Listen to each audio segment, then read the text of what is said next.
Muito boa noite a todos, a paz do Senhor Jesus. Pastor Joel, aqui presente, online com você, para nós participarmos desse culto de ensino bíblico. E o tema de hoje, Macedônia, quando tudo conspira contrário. E nós vamos agora fazer uma oração para nós darmos início a esse trabalho, nesse culto de doutrina. E eu quero convidar você a fechar os seus olhos para nós falarmos com Deus. Amado e soberano Deus, Criador dos céus e da terra, estamos aqui reunidos, Senhor, para juntos aprendermos a Tua Palavra, pois ela é boa, perfeita, maravilhosa, e é a Tua Palavra, Senhor, que conforta os nossos corações. Nos dias que estamos vivendo, neste período difícil, que precisamos se reorganizar e adaptar-se a uma nova circunstância, a Tua Igreja não para, porque está escrito que a Tua Palavra ela é livre, ela está livre, e que a Tua Palavra tenha livre curso aos corações agora. E eu me coloco à disposição do Senhor para ser um instrumento, para levar, Senhor, boas novas de salvação, de cura, libertação e de ensino da Tua Palavra aos corações que estão preparados para receber. Que o Espírito do Senhor fale profundamente em cada alma e que haja milagres nas vidas daqueles que estão recebendo esta Palavra do Senhor. Nos inspira e nos capacita agora e recebe o nosso culto de ensino na Tua presença com um cheiro suave, em nome de Jesus. Amém? Vamos adorar o Senhor com o hino da nossa harpa cristã. Nós vamos louvar o Senhor aqui. Um louvor muito conhecido, que é o número 127 da nossa harpa cristã, que fala sobre a chamada, quando Deus chama os obreiros para trabalharem na seara do Senhor. 127 da nossa harpa cristã. O Senhor da ceifa está te chamando. Quem quer ir por minha cura? Almas que no mundo vão chorando, sem da salvação participar. Fala Deus, fala Deus, toca-me com brasas do altar. Fala Deus,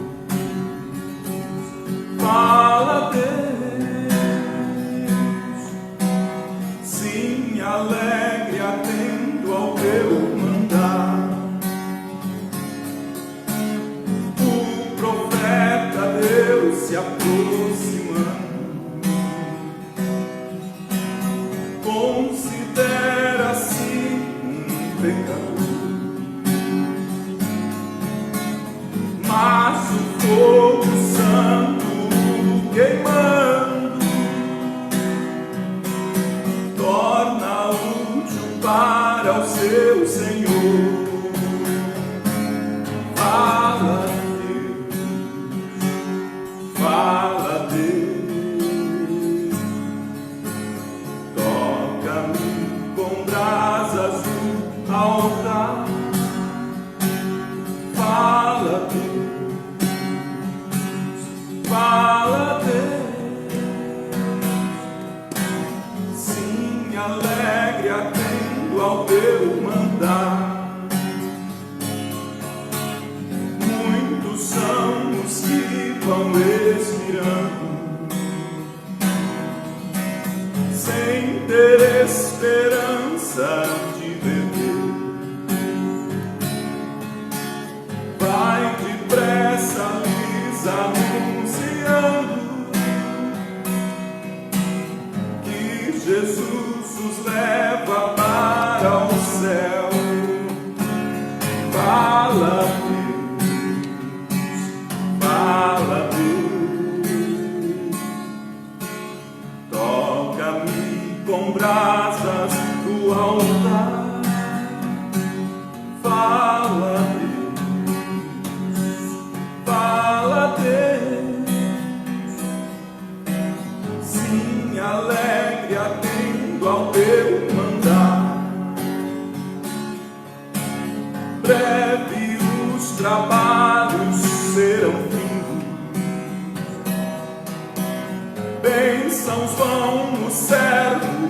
escutar. E Jesus o saudarás, bem-vindo. Esta glória espero alcançar. Fala, Deus, fala, Deus, toca-me com brasas do altar.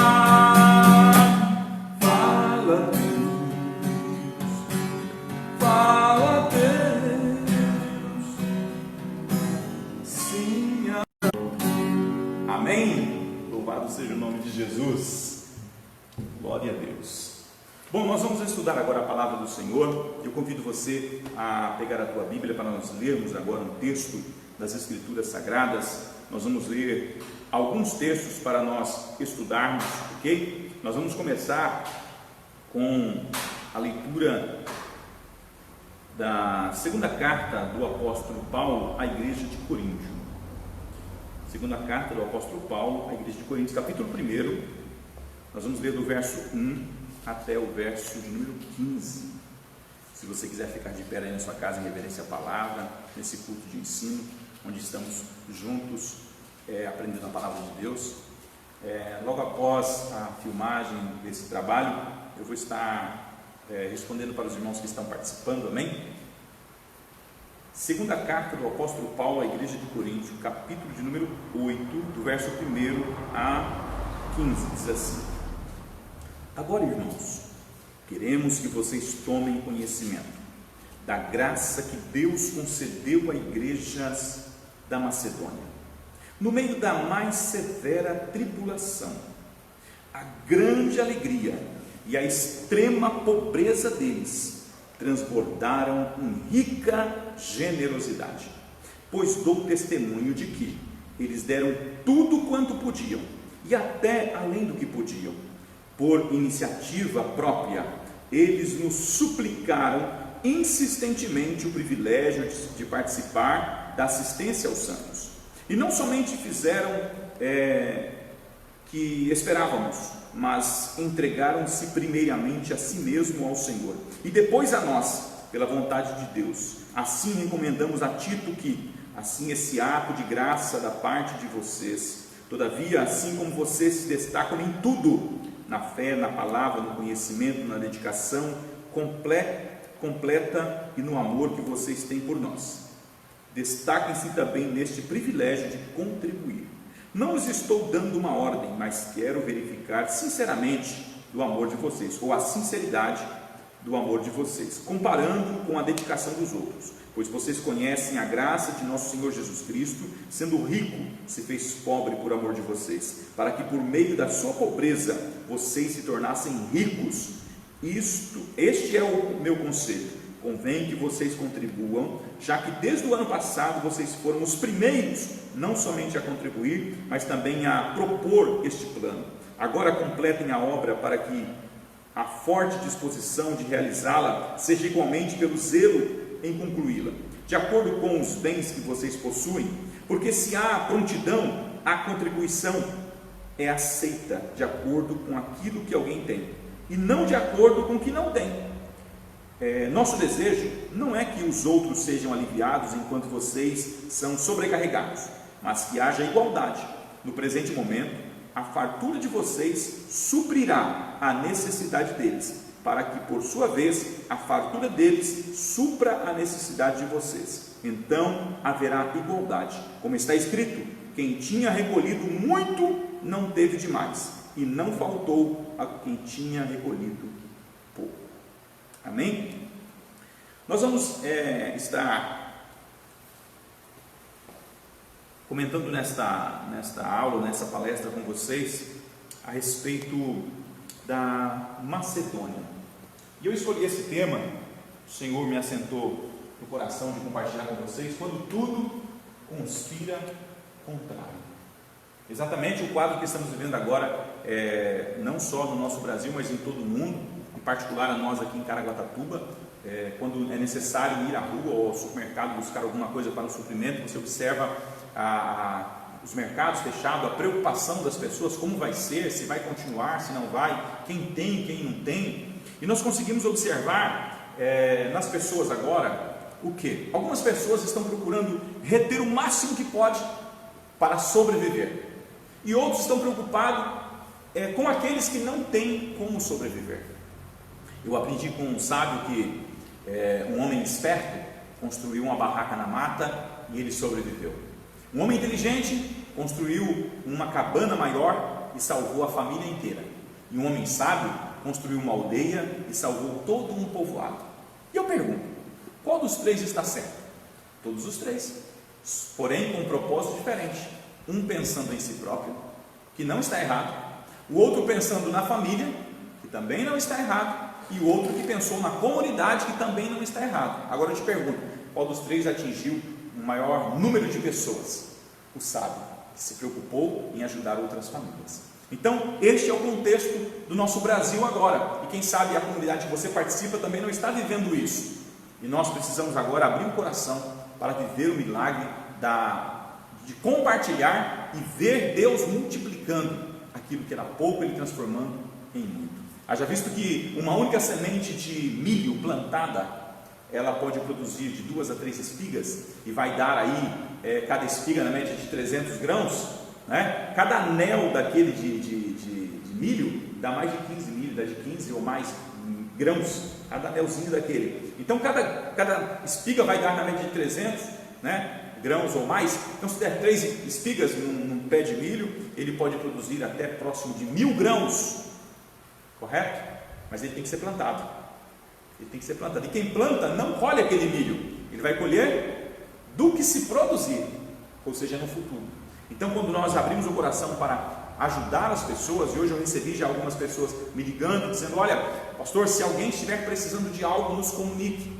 E outras pessoas nos ligaram e disseram assim: olha, estou arrecadando para ajudar outras pessoas. Então, já existem irmãos, não só da nossa igreja, mas de outras também, que já estão trabalhando em prol daqueles que foram pegos de surpresa e não conseguiram se preparar. E eu quero usar a Bíblia agora, embaixo da unção de Deus e da inspiração do Senhor, para falar sobre essa igreja da Macedônia.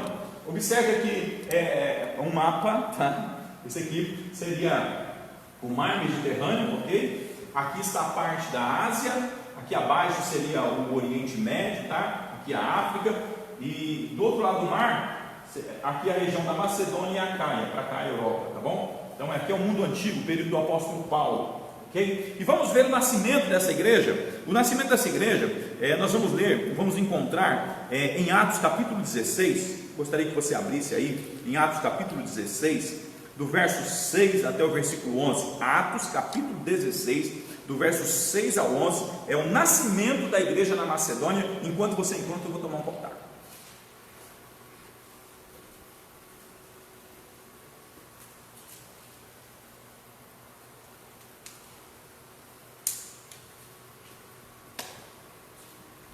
Encontrou? Vamos lá? Atos capítulo 16, do verso 6 ao 11. Poderíamos até ler do versículo 1, que falaria sobre a chamada de Timóteo, né? Um jovem com conhecimento, mas vamos a partir do versículo 6. Paulo, a partir do versículo 1, ele está indo, ele e Silas, e ele pega Timóteo para levar com ele, um discípulo. E no verso 6 diz assim: atravessaram a região de Frígio-Gálata, mas foram impedidos pelo Espírito Santo de anunciar a palavra na Ásia. 7. Quando chegaram perto de Mísia, tentavam ir para Bitínia, mas o Espírito de Jesus não o permitiu. Então, passando pela Mísia, desceram para Troade.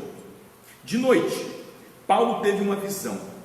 Nela, em pé, um homem da Macedônia suplicava-lhe: vem para a Macedônia e ajuda-nos. Quando ele teve essa visão, logo procuramos partir para a Macedônia, concluindo que Deus nos havia chamado para lhes anunciar o Evangelho. Navegando de Troade, fomos em linha reta para Samotrácia, e no dia seguinte para Neápolis. De lá fomos para Filipos, colônia romana e a cidade mais importante desse distrito da Macedônia. ali ficamos alguns dias. Então observe, Paulo estava nesta região da Ásia tentando pregar a palavra, na sua segunda viagem missionária. E observe que nesta tentativa, diz a Bíblia, que o Espírito Santo o impediu de pregar.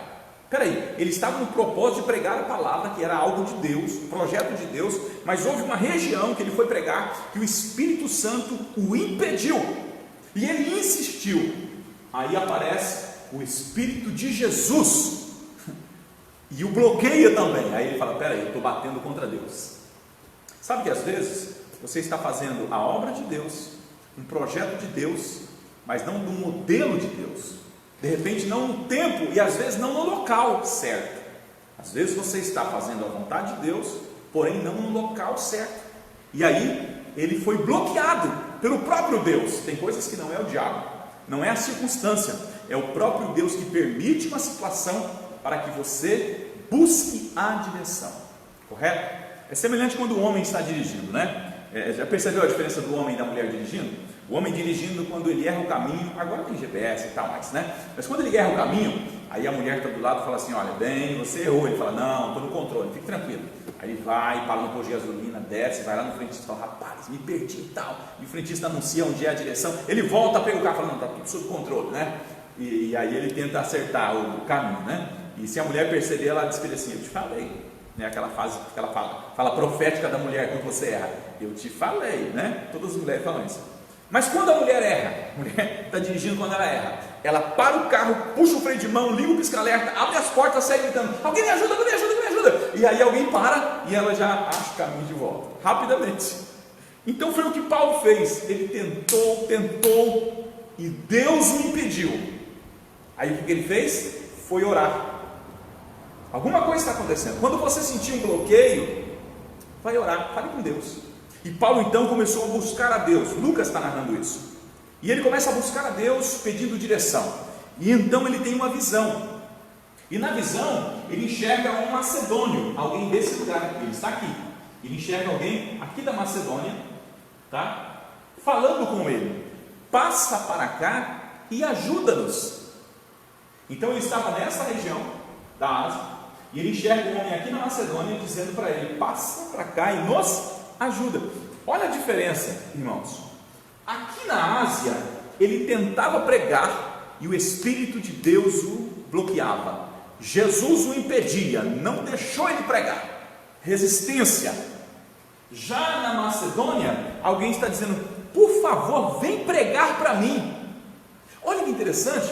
De repente você está insistindo num projeto, numa direção, num propósito, e aquela resistência, mas se você orar, Deus vai mostrar alguém muito próximo de você, ou distante, não sei, dizendo assim, preciso desse projeto, me ajuda, você é uma ferramenta útil aqui.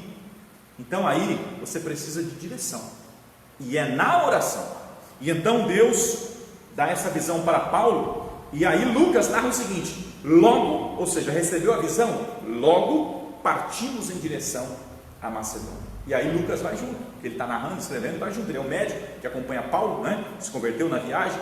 Então, observe um detalhe, quando houve resistência, Paulo foi para a oração, porque a nossa luta não é contra a carne nem contra o sangue, e ele foi orar. De repente Deus mostra que não era Satanás que estava impedindo ele, ali era porque Deus queria usá-lo do outro lado do mar, né? Quem sabe você está do lado da margem errada do mar. Às vezes estamos da margem errada do mar, não é verdade?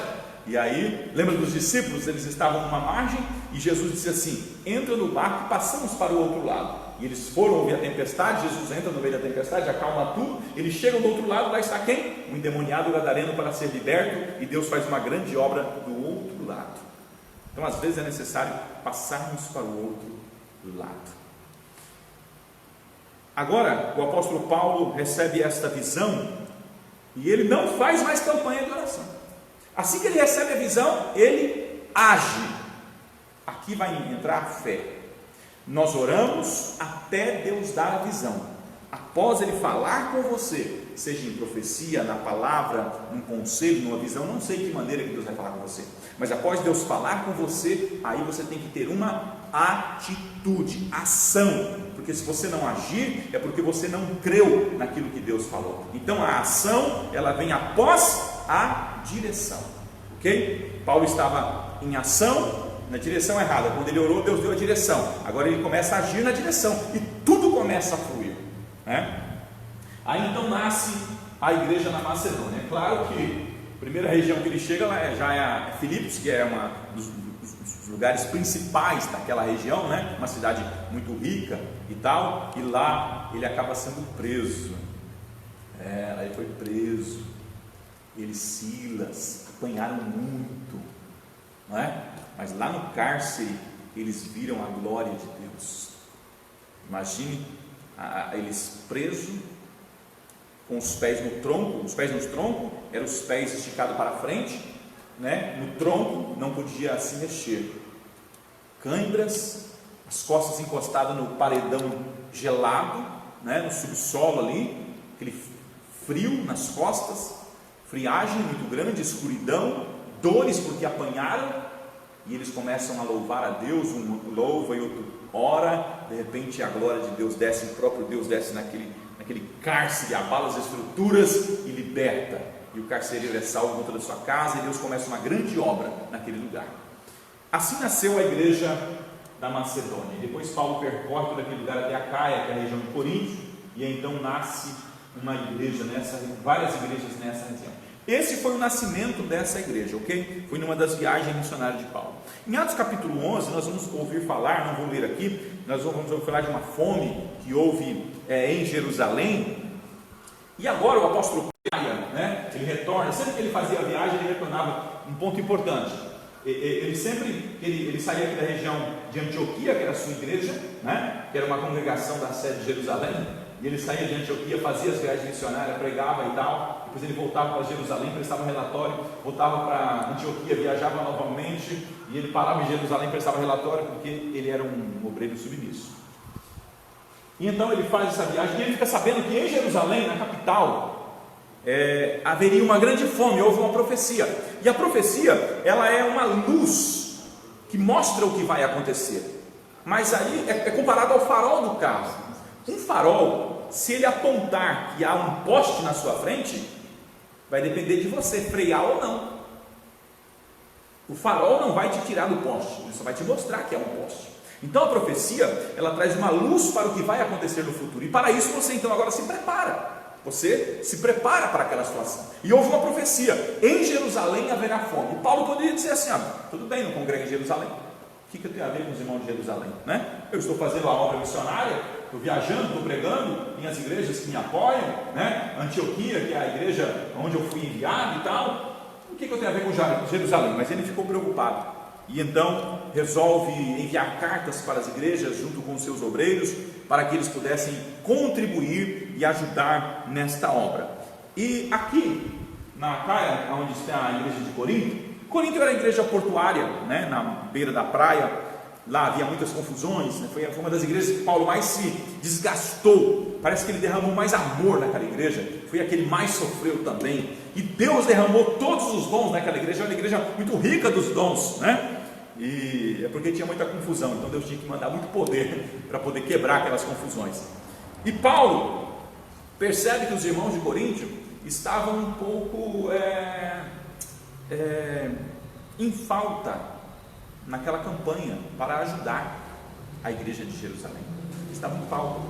E Paulo então começa a despertá-los e faz uma comparação. E ele pega uma igreja que é da Macedônia, que nesse período estava vivendo uma grande dificuldade, mas estava dando um grande exemplo de ajuda. Estavam dando uma lição, né? Eu acho que, eu quero pensar aqui que Paulo fez como Jesus, quando ele pega e fala para um judeu assim, quando o judeu pergunta para ele, qual o maior mandamento? E ele diz assim: amar a Deus sobre todas as coisas e ao próximo a ti mesmo. E aí ele, para se justificar, ele fala assim: quem é meu próximo? Aí Jesus fala, havia um sacerdote que estava vindo em direção a Jerusalém, viu um homem que havia sido saqueado, quase morto, passou de largo. Vinha um levita, também o viu, passou de largo. Mas vinha um samaritano. Quando ele falou samaritano, eu acho que o dente do judeu começou até a ranger de raiva, porque judeu não se dá com samaritano, né? Samaritano era um povo misto. Depois da deportação para a Síria, eles se misturaram. O judeu era um povo puro, que não se misturou, não se contaminou. Então eles não se misturavam, né? E aí, quando Jesus começa a usar aquele exemplo, dizendo assim: passou um samaritano e viu o homem caído, e o curou, deitou azeite e vinho nas feridas, atou as feridas, colocou sobre a sua cavalgadura e o levou até uma hospedagem, e pagou a sua diária, e disse assim: olha, eu vou terminar minha viagem, quando eu voltar, se houver gasto algo mais, eu pago. E aí Jesus perguntou para aquele judeu: quem foi o próximo daquele homem que foi saqueado? E o judeu, rangendo os dentes, teve que dizer assim: o samaritano, né? Então, sabe de uma coisa? Não perca a oportunidade de fazer o bem, porque senão alguém que você até despreza pode fazer aquilo que era para você fazer.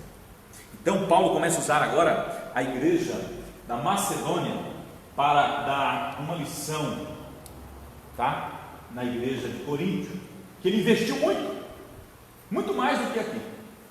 E ele começa a explicar agora o que eles estavam fazendo. Vamos agora entrar dentro da igreja da Macedônia. Eu convido você agora para viajar comigo para a Macedônia e observarmos que tudo estava conspirando contrário para que a Macedônia respondesse à carta de Paulo, que pediu uma ajuda para Jerusalém. Não foi para ele, viu? Mas ele pediu ajuda para o próximo, para Jerusalém. Eles tinham tudo para dizer assim: Paulo, você não está vendo o nosso sofrimento? Não é? Você não está vendo que a gente está com dificuldade? Você vem pedir para nós? Mas olha a atitude dos irmãos da Macedônia, que é uma lição para nós nos dias de hoje. Vamos entrar dentro da Macedônia. 2 aos Coríntios, capítulo de número 8. Vou pegar essa tradução aqui dessa Bíblia. 2 aos Coríntios, capítulo 8. Os irmãos estão ouvindo bem o áudio aí? Como é que está? Serve aí, Marcos, por gentileza. Não estamos usando aqui o equipamento de som, que a igreja está em reforma, tá? Estamos aproveitando esse período agora que não podemos trabalhar dentro do templo, cultos, então estamos fazendo. Dá uma viradinha, Marcos, para os irmãos verem como é que está aí. Olha aí, ó. Irmão, aqui quando a gente descansa, a gente carrega pedra, tá vendo? É assim, ó. Descascamos tudo aí já e vamos mexer. Vamos pintar e melhorar o prédio, preparar a casa do Senhor para receber os irmãos assim que acabar essas férias aí, tá bom? Eu não estou de férias não, viu? Eu estou trabalhando. Vamos lá. 2 aos Coríntios, capítulo 8, e o verso de número 1. Irmãos, a coleta para os cristãos pobres da Judéia. Irmãos, quero que saibais como a graça de Deus foi concedida à igreja da Macedônia. Então aqui Paulo está dizendo que Deus derramou uma graça sobre a igreja da Macedônia nessa oportunidade de ajudar Jerusalém, de ajudar os judeus. Irmãos, está escrito: prosperarão aqueles que orarem e amarem Jerusalém. É o segredo, irmãos. Quando você abençoa o povo de Deus, você é abençoado. Deus disse para Abraão o seguinte: Abraão, eu vou abençoar quem te abençoar, e vou amaldiçoar quem te amaldiçoar. E eu, o que eu faço? Recebe a bênção e pronto. Então, o segredo não estava no que Abraão falava, estava no que as pessoas falavam e faziam a respeito de Abraão. O papel de Abraão era não pecar. O seu papel como cristão é não errar. Não errar. E você é o instrumento de distribuir bênção para as pessoas. E quando você faz isso com outras pessoas, você está plantando para você mesmo colher. As pessoas são vasos, viu? O coração das pessoas são vasos, esperando a boa semente que você vai plantar nelas. Nós não podemos plantar em nós mesmos, plantamos em outras pessoas. Então observe, aqui ele está dizendo que Deus derramou uma graça, né? Um benefício. Graça é favor imerecido, um presente. Deus derramou sobre a Macedônia. A Macedônia viveu um grande avivamento e uma prosperidade por causa da atitude que eles tiveram com aquele pedido do apóstolo Paulo a eles. E olha só como que se desenvolveu isso. Olha o que diz o verso 2. Vamos entrar agora dentro da Macedônia, da igreja. O verso 2 diz assim, ó: pois a intensidade da alegria, preste atenção, a extrema pobreza deles, transbordaram em riqueza de generosidade, e isso em dura prova de tribulação. Você não entendeu? Vou repetir. A situação deles, mais severa tribulação.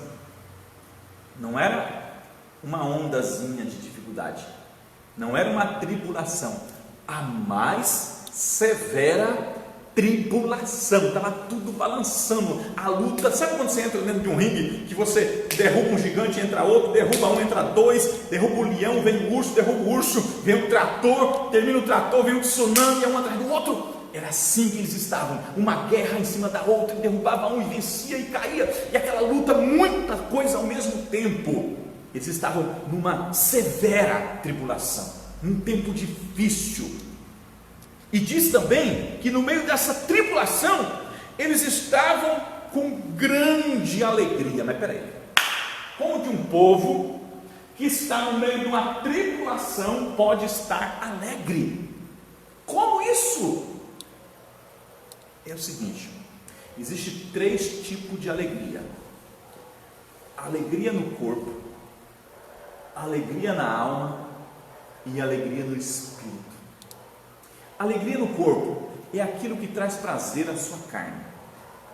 Não vou nem falar de pecado, vamos falar de coisa boa. Um churrasco é bom, não é bom? É bom, ô glória, é bom.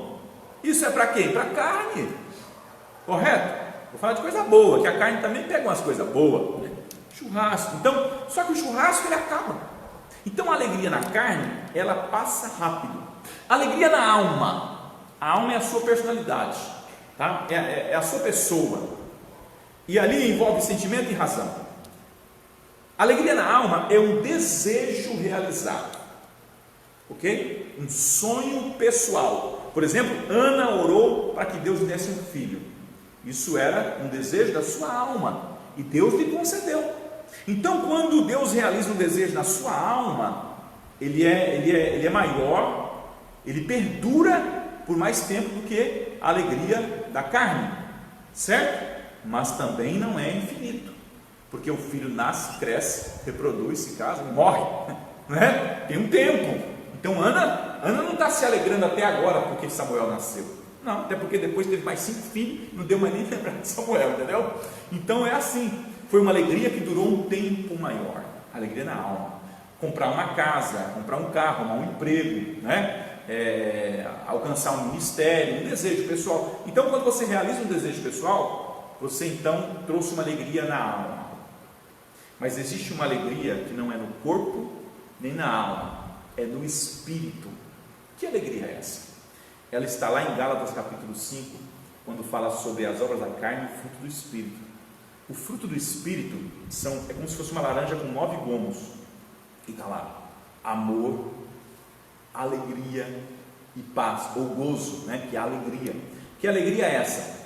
É a convicção que você é um morador do céu, é a certeza de ser salvo na pessoa de Jesus.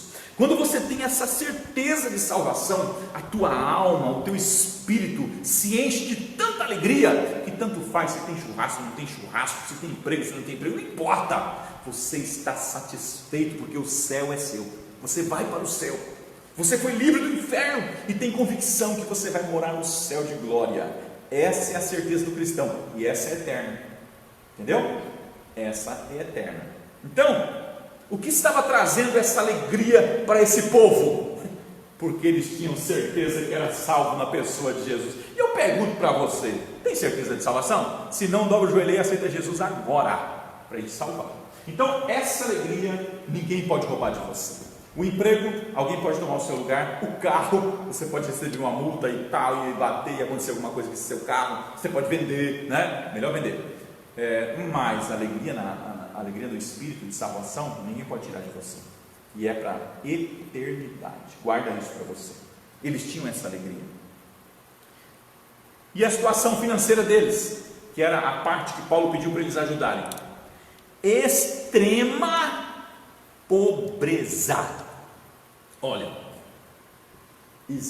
antigamente existia pobre, classe média, né, que era o rico, né, e depois os milionários. Então, classe A, B e C, certo? Mas existe graus de pobreza. Existe graus, entendeu? Cada região que você vai é um grau de pobreza. Tem lugares que as pessoas são pobres, mas elas têm básico em casa. Tem lugares que as pessoas não têm nada em casa. E tem lugares que as pessoas não têm nem casa. Então pobreza tem grau, correto? E aqui estava dizendo que eles estavam numa extrema. Extrema quer dizer que não tinha mais como apertar. Eles estavam no cantinho da sala da pobreza. Na sala da pobreza, eles estavam no cantinho, jogado quase para o lado de fora da sala. Extrema pobreza. Diga para quem está do teu lado, se é que tem alguém do seu lado, para de reclamar que aqui está bom, viu? Pode dizer. Para de reclamar que aqui está bom, tá? Então eles estavam numa extrema pobreza. E aí chega aquela carta do apóstolo Paulo, e aqui diz o texto que eles transbordaram em riqueza de generosidade. Espera aí, estou entendendo. Eles estavam no meio de uma tribulação, muita luta, mas o espírito alegre, culto, fervoroso, cheio do Espírito Santo, pregação, louvor, adoração, o espírito aceso, aquela igreja viva, avivada, com as mensagens de Paulo, lendo as cartas de Paulo, sentindo o poder de Deus, o Apolo indo lá também, aquela coisa toda. Mas eles estavam numa extrema pobreza. Paulo mandou um pedido no pior período da vida deles, na vaca magra, né? Era muito simples eles expressarem para aqueles irmãos que foram lá pedir a contribuição: não podemos fazer porque estamos em extrema pobreza. Eles tinham a liberdade e o direito de dizer isso, e teriam até razão. Só que a fé não caminha com a razão. A razão diz: pise no chão. A fé diz assim: dê o passo que eu ponho no chão. Vou te explicar já. E é bem aí que muitas pessoas estão bloqueadas, porque elas estão querendo viver segundo o que elas possuem e não entendem as riquezas da glória de Deus. Entendeu? Você precisa compreender que há um Deus no céu, rico e poderoso, que está interessado em investir em você, se o teu coração for generoso. E aí então diz que eles transbordaram. Transbordar é fazer em excesso, né? Em rica generosidade. Aqui não fala do valor que eles contribuíram. Aqui fala da riqueza, da generosidade, do desejo de participar daquela contribuição, do desejo de ajudar os outros, mesmo sem ter quase para eles. Sabe o que é isso? É dividir 5 pães e 2 peixes com 5.000. Sabe o que é isso? É pregar que Jesus abre porta de emprego estando você mesmo desempregado. Sabe o que é isso? É você não ter a mistura na geladeira e anunciar que Deus vai mandar carne do céu. Sabe o que é isso? É você estar enfermo e continuar dizendo que Jesus cura. Da fraqueza tirar força, é ser um herói na fé. Eu me lembro que uma certa feita nós estávamos na região de Euclides da Cunha, e nós tínhamos que ir até um local chamado Rancho Grande, que era um assentamento, né? O pessoal de Euclides da Cunha sabe muito bem. E aí fomos eu, o pastor Adão, que era um pastorzão, né, que tinha lá, e minha esposa, meus filhos, o Marcos era criança ainda, e mais um irmão, Anderson, né? presbítero Anderson. O Anderson foi na frente, o Anderson foi comigo e as crianças foram no carro com o pastor Adão. E o que aconteceu? Começou a chover muito, muita chuva torrencial, muita chuva, que o pastor Adão não acertava andar na rua certo, ele saía da rua, a gente saiu da pista e entramos na estrada de chão, nós íamos até a casa de um irmão que tinha um culto, né? O irmão Amorim, Zé Amorim, e lá nós íamos fazer a troca de um obreiro, um outro obreiro que assumiu o culto, que era um culto no lar, na roça, né? No assentamento Rancho Grande, e muita chuva, e o pastor Adão tinha hora que ele subia assim, ó, nos barrancos do sítio, com o carro dele, voltava de ré, porque ele estava errando o caminho, não acertava o caminho, muita chuva, muita lama, terra vermelha, e eu comecei a ficar com medo, porque eu não enxergava nada, eu estava atrás dele, olhando a luzinha do carro dele, né? E o pastor Adão com aqueles óculos, fundo de garrafa e tal, e eu comecei a ficar com medo, irmão. Não sei se você já sentiu medo, eu comecei a sentir. Aí eu comecei a orar, falei, Jesus, prepara para nós um caminho, porque se a gente bater ou atolar aqui, acabou. De repente, pastor Adão vira à direita e pega o asfalto. Nós começamos a viajar naquele asfalto, aí corremos, aquele asfalto limpinho, né? Preto, aquele asfalto pretinho, a chuva passava em cima dele assim, reto, e nós aceleramos. Andamos acho que uns 5, 6 quilômetros. Eu falei, Viviane, das duas uma. Minha esposa estava do meu lado. Das duas uma. Ou nós erramos o caminho, estamos indo para uma usina de açúcar, ou havia aqui uma estrada, um asfalto que eu não conhecia.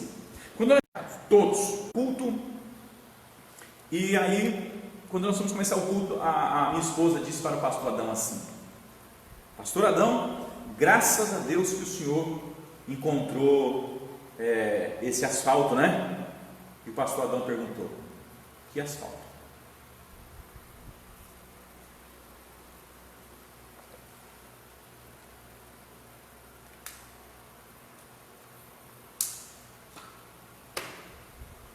Estamos até hoje procurando o asfalto. Oh, glória! Se você der o passo, Deus põe o chão. Se você abrir a mão, Deus põe o recurso. A cruzada intensiva não para.